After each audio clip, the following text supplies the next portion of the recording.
seperti yang udah dibilang tadi, kita akan berkolaborasi dengan Rumah Sakit Hermina. Dan saat ini Dr. Dini Rostiat SPJP sudah hadir di sini untuk berbicara mengenai penanganan pertama dan pengobatan serangan jantung.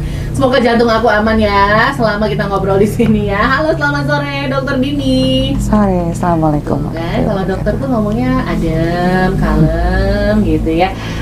Ini kita bicara soal jantung, kita akan memulai dari sebenarnya kondisi.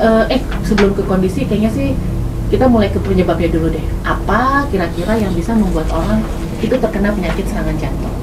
Oke. Ya, selamat sore pendengar MGT semuanya. Aduh ya, nggak silakan loh dokter. Jadi mungkin diawali orang-orang seperti apa sih yang beresiko ya terkena serangan jantung gitu. Jadi biasanya kita ada namanya faktor resiko yang bisa dimodifikasi dan tidak bisa dimodifikasi. Yang tidak bisa dimodifikasi itu artinya mau nggak mau golongan orang tersebut dia rentan terkena serangan jantung yang mana pertama laki-laki ya. Jadi memang dia gender laki-laki itu lebih rentan terkena serangan jantung dan rentang usia di atas, untuk laki-laki itu di atas 45, untuk perempuan di atas 55.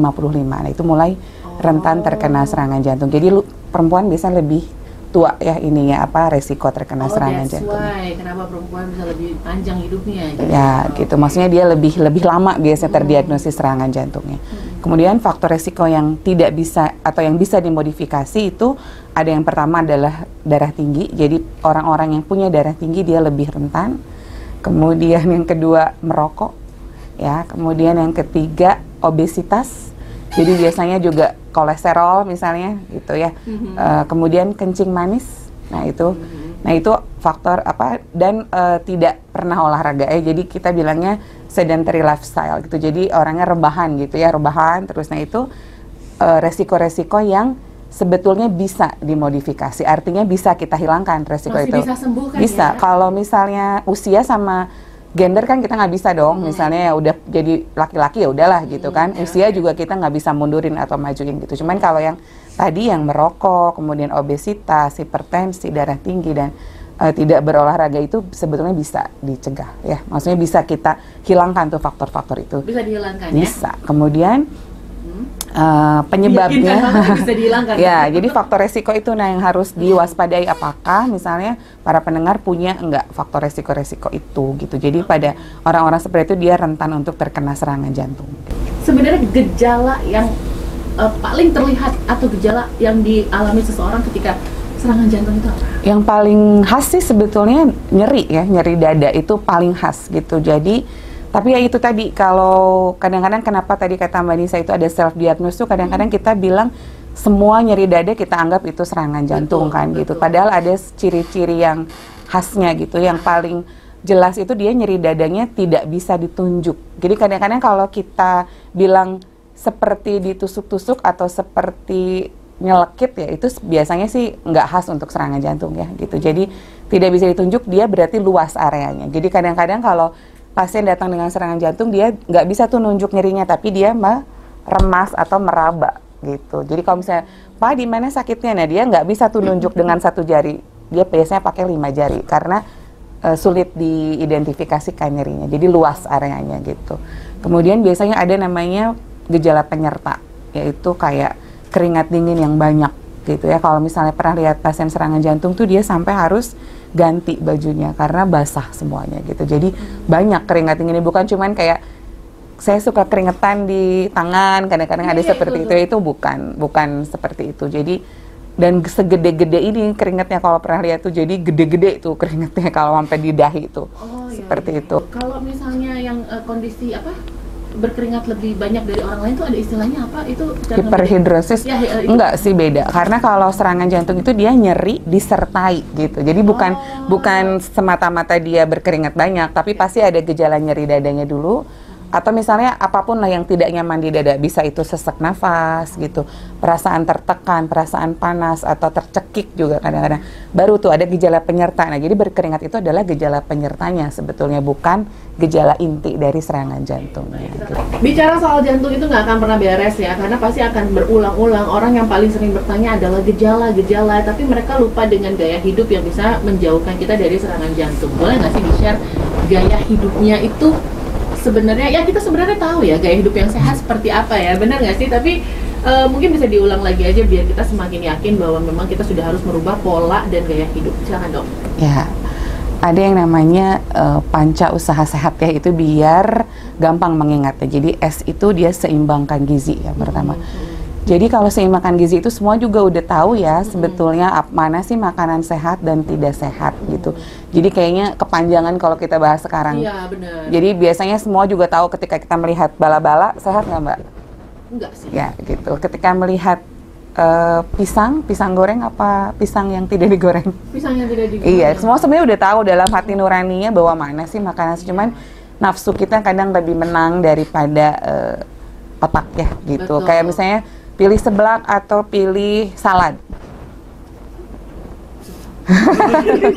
Ya itu kan udah jelas ya sebetulnya. Jadi saya sendiri pun sama kok, maksudnya sebagai dokter gitu tahu ilmunya, tapi sehari-hari misalnya sekali-kali saya pengen juga tuh coba makanan yang istilahnya comfort food ya. Buat saya tuh kayak mie baso misalnya gitu, yang asal jangan tiap hari, nggak apa-apa lah gitu ya. Jadi itu juga kan meriliskan stres kita sebetulnya. Itu enyahkan rokok ya gitu. Jadi itu kan udah tuh hak, kita tidak bahas lagi. Kalau enyahkan rokok nggak ada pembahasan lagi sih ya. Nggak ada excuse, maksudnya apa rokok yang sehat, nggak ada. Rokok elektrik tidak sehat ya. Kemudian H, hindari stres ya. Itu susah nih, Ya, susah nih zaman sekarang nih. Kemudian A itu awasi tekanan darah. Ya, jadi awasi tekanan darah itu sekarang sih udah banyak tuh tensi-tensi digital. Jadi sebetulnya ibu-ibu, bapak-bapak, para pendengar, listeners ya udah boleh tuh sebetulnya mengukur tekanan darah sendiri. Apalagi usia di atas 30-35 itu sebetulnya udah mulai ada tekanan darah tinggi. Apalagi makanan kita sekarang sangat tinggi garam. Apa coba mie instan. Kemudian makanan-makanan pengawet, sosis, nugget. Anak-anak aja kita udah kasih makanan yang tinggi garam loh sekarang ya gitu. Tapi mie instan ada varian baru loh. Semuanya tinggi garam ya. Anak-anak saya juga kayaknya kalau makan mie instan itu mereka bilang itu kayak hadiah. Makanya saya bilangnya hanya boleh seminggu sekali. Jadi kayak hari Minggu tuh mereka tunggu-tunggu karena waktunya boleh makan mie instan. Jadi begitu sangat menggoda sekali itu kan mie instan yang memang rasanya luar biasa ya. Saya juga kadang-kadang nggak apa-apa lah hari Minggu Ya, boleh lah gitu ya, gitu ya. Itu apa tadi, awasi tekanan darah. Kemudian T-nya teratur berolahraga. Sebetulnya kita melakukan 5 hal itu tuh udah cukup untuk mencegah serangan jantung. Coba lakukan ya. Oke, 5. Tapi untuk beberapa orang 5 hal itu walaupun cuma berat ya. Tapi memang iya kan, berat. memang kalau kita mau mendapatkan sesuatu yang baik, memang kita harus berusaha dengan baik juga kan. Betul. Nah, kalau bicara soal serangan jantung, apa yang harus kita lakukan yang tadi sempat tertanyakan sebelumnya? Apa yang harus kita lakukan jika orang sebelah kita atau orang terdekat kita itu mengalami gejala-gejala penyakit jantung gitu? Ya. Biasanya kalau serangan jantung itu ada yang dia akut eksaserbasi, artinya dia memang punya sakit jantung terus kena serangan. Nah itu biasanya dia udah punya obat Mbak seharusnya ya. Jadi biasanya dia bawa tuh obat-obat. Kalau saya biasanya ke pasien tuh udah kasih tahu bahwa obat ini harus dibawa. Itu namanya ISDN atau kalau pasien biasanya bilangnya obat di bawah lidah. Nah itu tuh boleh kalau begitu dia udah mulai kelihatan nyeri dada, keluar keringat dingin yang banyak, kasih aja dulu sementara obat itu. Atau kalau di tempatnya ada oksigen, kasih dulu oksigen gitu.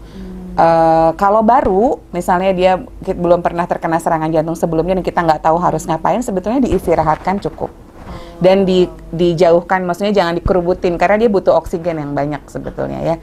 Habis itu ya harus langsung cari fasilitas kesehatan biar dipastikan apakah memang betul itu serangan jantung atau serangan panik kan kadang-kadang mirip ya gitu. Tapi dibedakannya nanti adalah dari pemeriksaan rekaman jantung biasanya gitu. Jadi baru tuh kelihatan apakah ini memang betul serangan jantung atau yang lain.